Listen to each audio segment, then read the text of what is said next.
Raipur home से।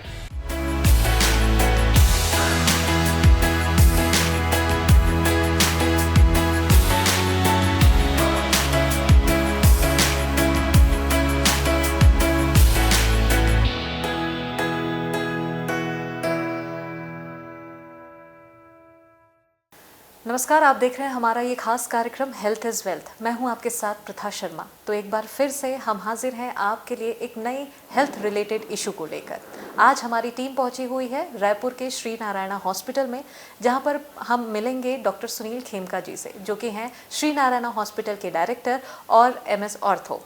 तो आज सुनील जी से मिलकर हम बहुत इम्पॉर्टेंट टॉपिक को लेकर डिस्कशन करने वाले हैं, रोबोटिक नी रिप्लेसमेंट सर्जरी को लेकर। जी हाँ, इसी को लेकर विस्तार से यहाँ पर चर्चा होगी कि ये क्या है, किस एज में ज़्यादा होता है और कैसे इसका इलाज यहाँ पर किया जा सकता है। इन सभी को लेकर हम ढेर सारी बातें डॉक्टर सुनील जी से करेंगे। डॉक्टर सुनील जी, सबसे पहले तो बहुत स्वागत है आपका। और सबसे पहला सवाल डॉक्टर सुनील जी आपसे ये है कि रोबोटिक नी रिप्लेसमेंट सर्जरी को लेकर तो हम बात कर रहे हैं, लेकिन रोबोटिक सर्जरी और आम सर्जरी को अगर देखा जाए तो ये दोनों एक दूसरे से कितने अलग हैं और क्या होती है रोबोटिक सर्जरी?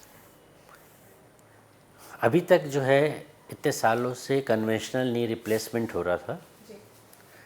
अभी कुछ लास्ट डिकेड में रोबोटिक नी रिप्लेसमेंट का एडवांसमेंट हुआ है और ये देखा गया है कि रोबोटिक नी रिप्लेसमेंट में जो है अलाइनमेंट और प्रिसीजन जो रहता है वो बहुत एक्यूरेट रहता है। कन्वेंशनल में क्या होता है कि जो सारी दुनिया में होते हैं जिग्स होते हैं 9 mm, 10 mm, 11 mm, ऐसे हम लोग बोन को कट करते हैं और उसके हिसाब से फिर इम्प्लांट को फिट करते हैं जैसा रिक्वायर्ड रहता है, जिसका बहुत अच्छा रिजल्ट है। और अभी दुनिया में 95% जॉइंट रिप्लेसमेंट जो है कन्वेंशनली हो रहा है अभी भी। लेकिन जैसे जैसे अभी आज से 1.5 साल पहले जब हम लोग लिए थे तब हम लोग का 15th नंबर था रोबोटिक का। आज 1.5 साल में करीब करीब 40 और रोबोट्स इंडिया में आ गए, तो आप समझ सकते हैं कि कितनी तेज़ी से इसका एडॉप्टेशन हो रहा है। आज से 5 साल बाद आपका ऐसा हो जाएगा कि 90% नी रिप्लेसमेंट जो है रोबोट से होंगे, 10% ही कन्वेंशनल होंगे जो थोड़ी छोटी जगह में ही होंगे इन जनरल। ये देखा गया है कि कन्वेंशनल में 80% लोग जो हैं पेन फ्री रहते हैं और खुश रहते हैं, लेकिन रोबोटिक रिप्लेसमेंट के बाद ये एक स्टडी में देखा गया है कि 96% लोग जो हैं रिप्लेसमेंट के बाद पेन फ्री रहते हैं और खुश रहते हैं। तो ये जो एक 16% लोगों का गैप है, ये अपने आप में एक बड़ा नंबर है। नहीं तो उसमें से हर 5वें में से एक आदमी को दर्द रहता था और उसको बहुत मज़ा नहीं आया रहता है टोटल रिप्लेसमेंट के बाद, लेकिन रोबोटिक्स में ऑलमोस्ट सभी लोग खुश रहते हैं। तो काफ़ी तेज़ी से ये तो समझा जा सकता है कि इसका ग्राफ बढ़ता चला जा रहा है, इसका दायरा काफ़ी तेज़ और आगे बढ़ता चला जा रहा है।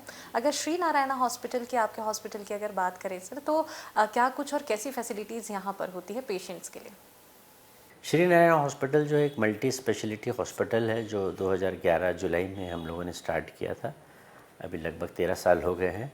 यहाँ सभी प्रकार की सुविधा है, कार्डियोलॉजी में एंजियोप्लास्टी हो, बाईपास सर्जरी हो, ब्रेन ट्यूमर ऑपरेशन हो, हेड इंजरी हो, न्यूरो फिजिशियन CV वगैरह के केसेस हो, गैस्ट्रो का हो, जनरल सर्जरी हो और इस प्रकार मेडिसिन सर्जरी सभी कुछ है यहाँ। MRI CT।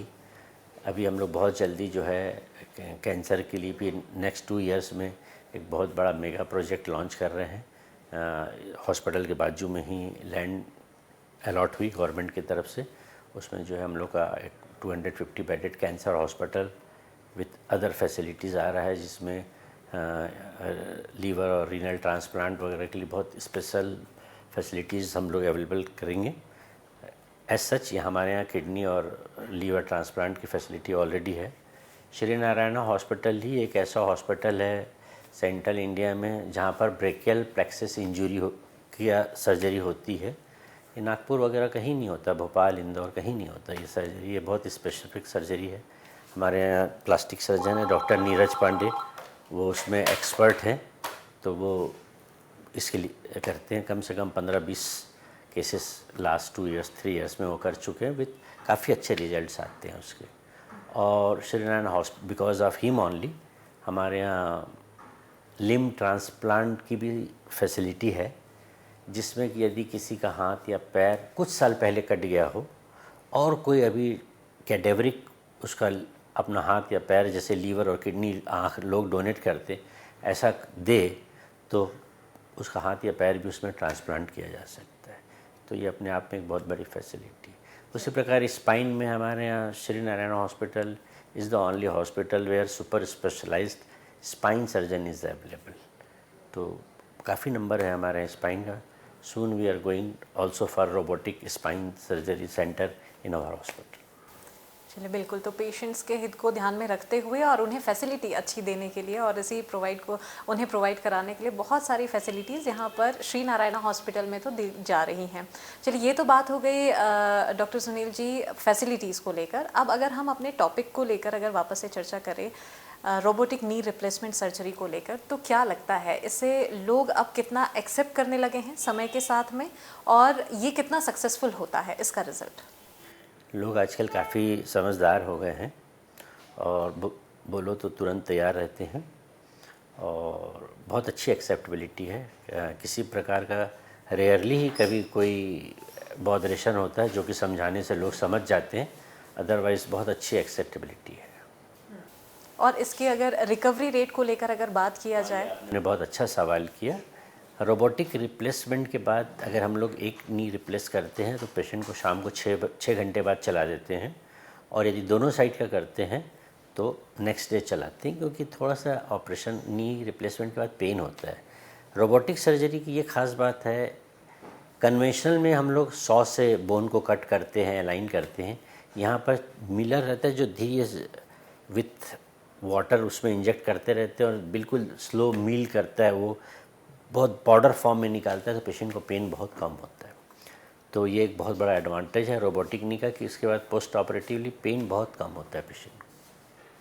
चलिए, तो कॉमन जो सर्जरी होती है उसकी अगर बात की जाए तो लोग शायद इसीलिए डरते हैं और कतराते हैं, और यही वजह है कि वो हिम्मत नहीं कर पाते एकाएक सर्जरी करवाने के लिए। लेकिन जब रोबोटिक सर्जरी की बात आती है तो वाकई इसमें ये पूरा पेनलेस होता है, और इस वजह से पेशेंट का खास ख्याल रखते हुए डॉक्टर्स भी इस पूरे प्रोसेस को आगे प्रोसीड भी करते हैं।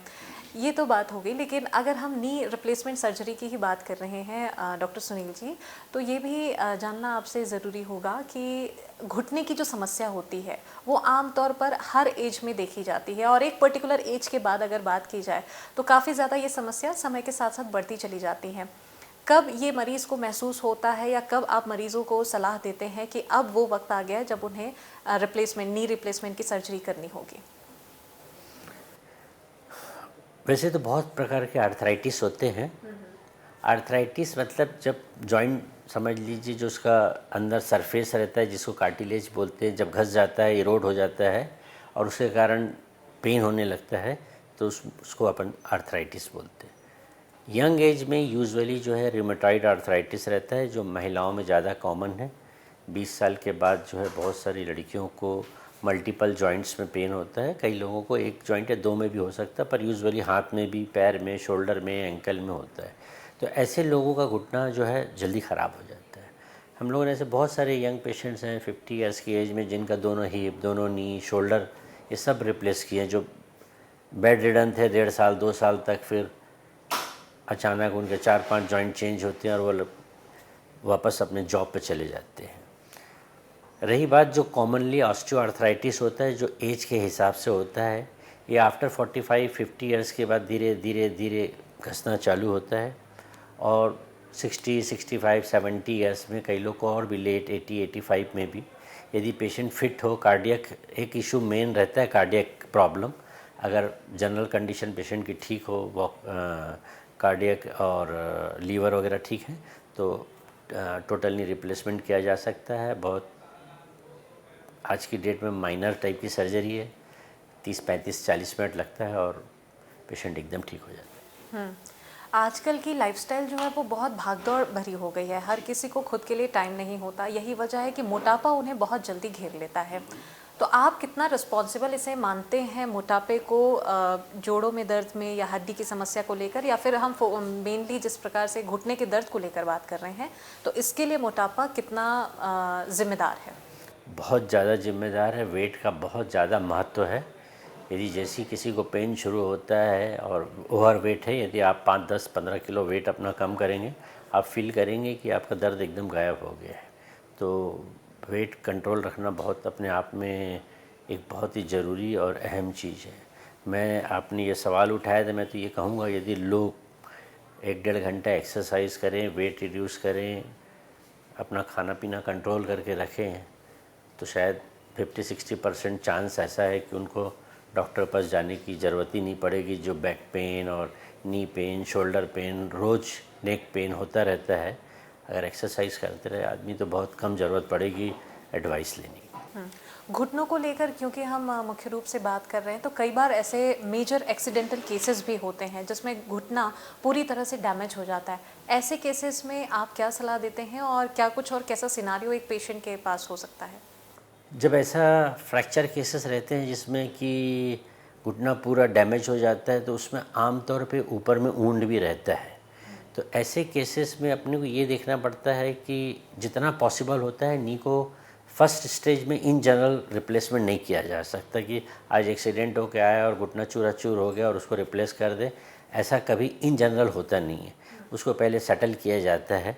अगर पॉसिबल हो तो उसके घुटने को रिकन्स्ट्रक्ट किया जाता है और देखा जाता है कि 5 साल, 10 साल, 15 साल, 20 साल जितना चल जाए वो नी, भले थोड़ा पेन भी रहे तो उसको कंजर्वेटिव लाइन से, थोड़ा पेन किलर के साथ, थोड़ा एक्सरसाइज के साथ मैनेज।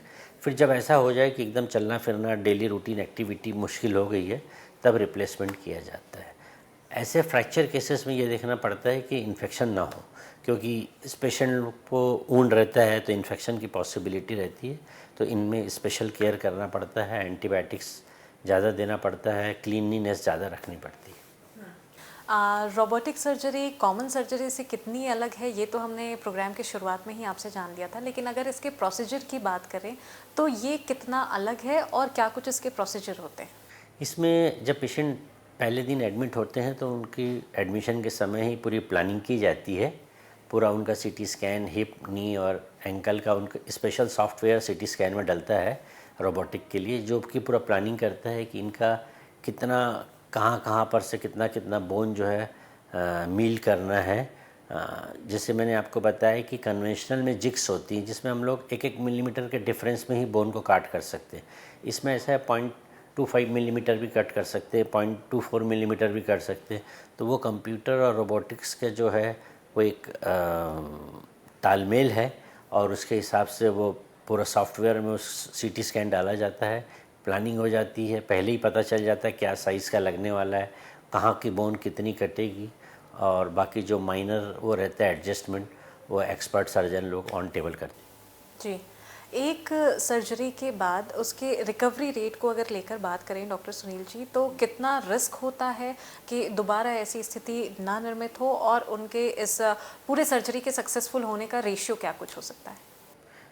इसका सक्सेसफुल रेशियो जो है वो 95-96% केसेस में सक्सेसफुल होता है। 100 में एक आध केस में इन्फेक्शन होता है, एक आध 2-3% लोग को थोड़ा पेन रह जाता है। अदरवाइज़ वैसे ही ऐसी कोई बात नहीं कि ये फेल हो जाए सर्जरी, वैसे काफ़ी अच्छा रिजल्ट। क्या रोबोटिक नी रिप्लेसमेंट सर्जरी के लिए एज भी जिम्मेदार होता है? अगर आप किसी पेशेंट को ये सलाह दें तो क्या इसके लिए उम्र भी आड़े आती है? नहीं, इसके लिए कोई उम्र की बंदिश नहीं, 100 साल के आदमी का भी किया जा सकता है, बशर्ते वो मेडिकली फ़िट हो एनेस्थीसिया के लिए। रोबोटिक नी करने में या नी करने में कोई प्रॉब्लम नहीं है। आपको काफ़ी लंबे समय का अनुभव है इस पर्टिकुलर फील्ड में, तो किस टाइप के केसेस आपके पास में आते हैं? और अगर रोबोटिक नी रिप्लेसमेंट सर्जरी की बात करें तो लोग अब इसे कितना एक्सेप्ट करते चले जा रहे हैं day by day? Total knee replacement जो है पूरी दुनिया में मैं समझता हूँ one of the most commonest surgery में से एक है। आज हमारे ही हॉस्पिटल में 500 से 700-800 नी पर ईयर हम लोग कर रहे हैं। तो और भी बड़े बड़े सेंटर हैं जो एशिया में टॉप करते हैं, जहाँ 1500 नी पर मंथ होते हैं। तो नी सर्जरी बहुत कॉमन है, 5 से 7 lakh knee replacement per year Hindustan में हो रहा है सिर्फ। तो चलिए, ये वाकई एक बड़ा रेशियो है और यहाँ लोग ये इस बात की भी तस्दीक करता है कि लोग कितना इसे स्वीकार समय के साथ में करते चले जा रहे हैं। सर्जरी की क्योंकि हम बात कर रहे हैं, तो अगर कॉमन सर्जरी और इस सर्जरी को देखा जाए तो प्री और पोस्ट के क्या कुछ इसमें बातें होती हैं जो पेशेंट को ध्यान में रखनी होती हैं रोबोटिक नी रिप्लेसमेंट के? नहीं, ऐसा कुछ खास बातें नहीं है। शुरू में थोड़ा एक्सरसाइज की ज़रूरत रहती है और पेशेंट को हम समझाते हैं कि इस नी के जो मसल्स हैं क्वाड्रिसेप्स, इसको थोड़ा हमेशा एक्सरसाइज करते रहें, मजबूत रखें, जिससे कि नी जो है लॉन्ग लास्टिंग रहे, वेट ना बढ़ाएं। कोशिश करें ज़मीन में बैठना और उखड़ू बैठने का, और आजकल तो जो नी आते हैं उसमें तो पूरा फ्लेक्शन हो जाता है। फिर भी पेशेंट को वार्न किया जाता है कि अवॉइड करें, जिससे कि नी पे ज़्यादा प्रेशर ना पड़े और नी की लाइफ लंबी रहे। कई बार ऐसा देखा जाता है कि जो कॉमन सर्जरी होती है उसमें बहुत सारी चीज़ों का ध्यान रखना होता है। पोस्ट ऑपरेशन के बाद भी, यानी कि पोस्ट सर्जरी के बाद भी बहुत सारी चीज़ें होती, चाहे वो खाने पीने को लेकर हो, चाहे अपने लाइफस्टाइल को लेकर हो, बहुत सारी चीज़ें लोगों को ध्यान में रखनी होती है। नहीं, इसमें ऐसा कोई बहुत ज़्यादा बंधन नहीं है। पेशेंट को बस बोला जाता है वेट कंट्रोल में रखें, क्योंकि ज़्यादा वेट रहेगा तो जॉइंट के ऊपर लोडिंग ज़्यादा होगी, तो उसकी लाइफ एक्सपेक्टेंसी जो 20 साल 30 साल है वो कम हो के 2-3-4 साल कम हो जाती है। और उसको प्रॉपरली यूज़ करें। और एक नेचुरल नी में और इसमें अपन सोचेंगे कि फ़ुटबॉल खेल लें या दौड़ भाग लें, तो वो तो थोड़ा मुश्किल होती है, लेकिन अदरवाइज़ वैसे पता नहीं चलता। आदमी मोटरसाइकिल चला सकता है, कार चला सकता है, ट्रक चला सकता है, स्विमिंग कर सकते हैं, रूटीन एक्टिविटी सब कर सकते हैं। एक महत्वपूर्ण सवाल डॉक्टर सुनील जी आपसे ये भी है कि एक बार अगर नी रिप्लेसमेंट की सर्जरी होती है तो क्या उसके बाद में भी कोई एक पर्टिकुलर पीरियड होता है कि दोबारा उस सर्जरी को करवाया जाए, या ये once in a life time होता है? नहीं, ये जो आजकल जैसे नए नए नी आते जा रहे हैं जिसमें जिसमें पॉली वगैरह जो है, अभी विटामिन ई इनकॉर्पोरेटेड पॉली आ रहा है, तो उसकी लाइफ एक्सपेक्टेंसी और बढ़ जा रही है। गोल्ड नी है, इसमें नेफ्यू का जो ऑक्सीनियम नी है, इसकी लाइफ जो है ज़्यादा रहती है। तो अभी ये माना जाता है कि जो अभी नी अवेलेबल हैं वो 20 से 30 साल तक सर्वाइव करते हैं। पर यदि किसी का बहुत, जैसे मैंने बताया रूमेटॉइड आर्थराइटिस केस में कई लोगों का 20, 25, 30 साल की उम्र में भी करना पड़ जाता है, तो ऐसे लोगों में बाद में रिवीजन भी किया जा सकता है, सेकंड टाइम भी किया जा सकता है, थर्ड टाइम भी किया जा सकता है। क्या लगता है अगर एक बार किसी ने नी रिप्लेसमेंट की सर्जरी करा दी और अगर उनकी ओर से चाहे उछल कूद हो या दौड़ भाग हो, अगर वो ज़्यादा करते हैं, तो क्या इसमें रिस्क फैक्टर बढ़ सकता है, खतरा कुछ बढ़ सकता है? मैंने बताया ना, जैसे संभाल के रखेंगे तो उसकी लाइफ एक्सपेक्टेंसी ज़्यादा रहेगी। मिसयूज़ करेंगे तो फिर थोड़ी सी उसकी एज कम होती। तो कुल मिलाकर ध्यान रखना बहुत ज़्यादा ज़रूरी होता है, केयर उसकी बहुत ज़्यादा करनी होती है। चलिए, बड़ों को लेकर तो हम लगातार बात कर रहे हैं, बच्चों की अगर बात आती है तो क्या लगता है कुछ ऐसे जो कुछ केसेस होते होंगे, जैसे आपने देखा भी होगा, तो बच्चों के केसेस में ये कितना कारगर होता है? बच्चों में in general joint replacement avoid किया जाता है किसी भी तरीके से। जैसे अपने यहाँ सिकलिंग बहुत कॉमन है, तो सिकल सेल डिजीज़ वाले बच्चे आते हैं कोई 14 साल 15 साल में। तो मेरे जैसे 35-36 साल के कैरियर में मेरे को याद आ रहा है कि मैंने बस एक ही बार एक बच्चे का किया था, क्योंकि वो बिस्तर में ही लेटा हुआ था, उसका हिप जो है 90 डिग्री फ्लेक्शन में था, 14-15 साल का था, चल फिर नहीं पा रहा था, बेड सोर हो रहा था सब तरफ। तो मैंने उसका बाईलेटरल हिप रिप्लेसमेंट किया था और अच्छा रहा वो। बच्चों में क्या होता है, ग्रोइंग एंड्स होते हैं बोन के, इसलिए उनमें कोशिश की जाती है कि संभव है तो और भी बहुत सारी सर्जरीज़ रहती है जिससे कि हम लोग टाइम बाई कर सकते हैं। और डिफरेंट टाइप ऑफ ऑस्टियोटॉमीज़ रहती है जिससे 5 साल 10 साल बच्चे को हम कंफर्टेबल रख सकते हैं, संभव हो तो। तो डॉक्टर सुनील खेमका जी हमारे साथ में मौजूद थे और उनसे हमने रोबोटिक नी रिप्लेसमेंट सर्जरी को लेकर ढेर सारी बात की है। डॉक्टर सुनील जी, बहुत शुक्रिया आपका कि आप इस कार्यक्रम के माध्यम से हमारे साथ जुड़े और हमारे दर्शकों को आपने रोबोटिक नी रिप्लेसमेंट सर्जरी को लेकर इतनी सारी महत्वपूर्ण जानकारियाँ दी। तो इसी के साथ हेल्थ इज़ वेल्थ के इस खास कार्यक्रम में आज के लिए फ़िलहाल इतना ही। अगली बार हम फिर से हाजिर होंगे एक नए हेल्थ इशू के साथ। दीजिए इजाज़त, नमस्कार।